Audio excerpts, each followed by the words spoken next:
Chapter 3 of Hatchet by Gary Paulson. Going to die, Brian thought. Going to die, gonna die, gonna die.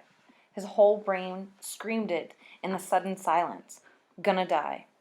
He wiped his mouth with the back of his arm and held the nose down.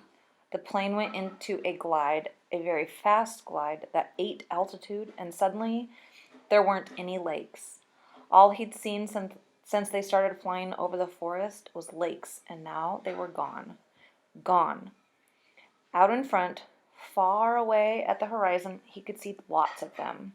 Off to the right and left, more of them, glittering blue in the late afternoon sun. But he needed one right in front. He desperately needed a lake right in front of the plane, and all he saw through the windshield were trees, green death trees. If he had to turn, he didn't think he could keep the plane flying. His stomach tightened into a series of rolling knots, and his breath came in short bursts. There! Not quite in front, but slightly to the right, he saw a lake, L-shaped, with rounded corners, and the plane was nearly aimed at the long part of the L, coming from the bottom and heading to the top. Just a tiny bit to the right. He pushed the right rudder pedal gently, and the nose moved over. But the turn cost him speed, and now the lake was above the nose. He pulled back on the wheel slightly, and the nose came up. This caused the plane to slow dramatically and almost seemed to stop and wallow in the air. The controls became very loose-feeling and frightened Brian, making him push the wheel back in. This increased the speed a bit, but filled the windshield once more with nothing but trees, and put the lake well above the nose and out of reach. For a space of 3 or 4 seconds, things seemed to hang, almost to stop. The plane was flying, but so slowly, it would never reach the lake. Brian looked out to the side and saw a small pond, and at the edge of the pond some large animal. He thought a moose, standing out in the water, all so still looking, so stopped, the pond and the moose and the trees, as he slid over them now only 300 or 400 feet off the ground, all like a picture. Then everything happened at once.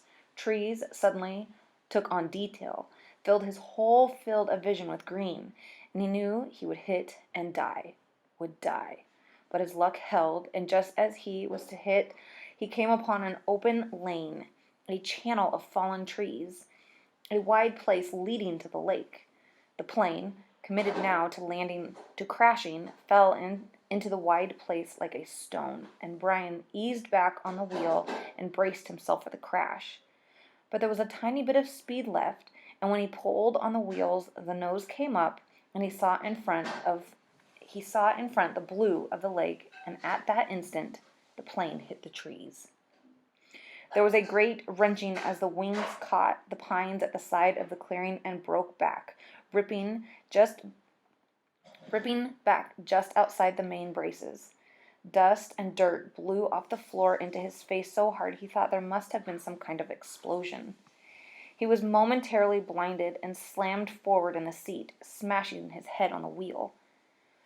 Then a wild crashing sound, ripping of metal, and the plane rolled to the right and blew through the trees, out over the water and down to slam into the lake, skip once on the water as hard as concrete, water that tore the windshield out and shattered the side windows, water that drove him back into the seat.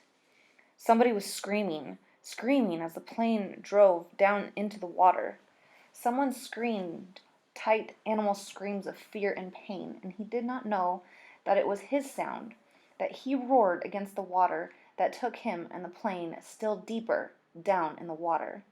He saw nothing but sensed blue, cold blue-green, and he raked at the seatbelt catch, tore his nails loose on one hand. He ripped at it until it released, and somehow, the water trying to kill him, to end him, somehow he pulled himself out of the shattered front window and clawed into the blue. Felt something hold him back, felt his windbreaker tear, and he was free. Tearing free, ripping free.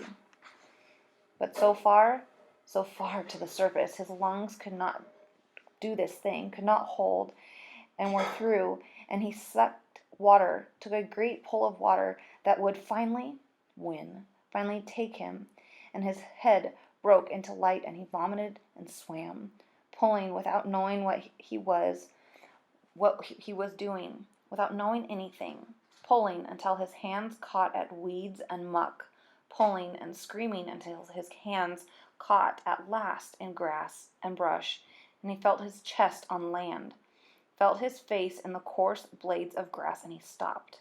Everything stopped.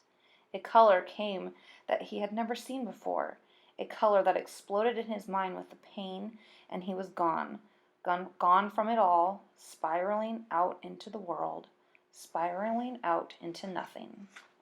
Nothing.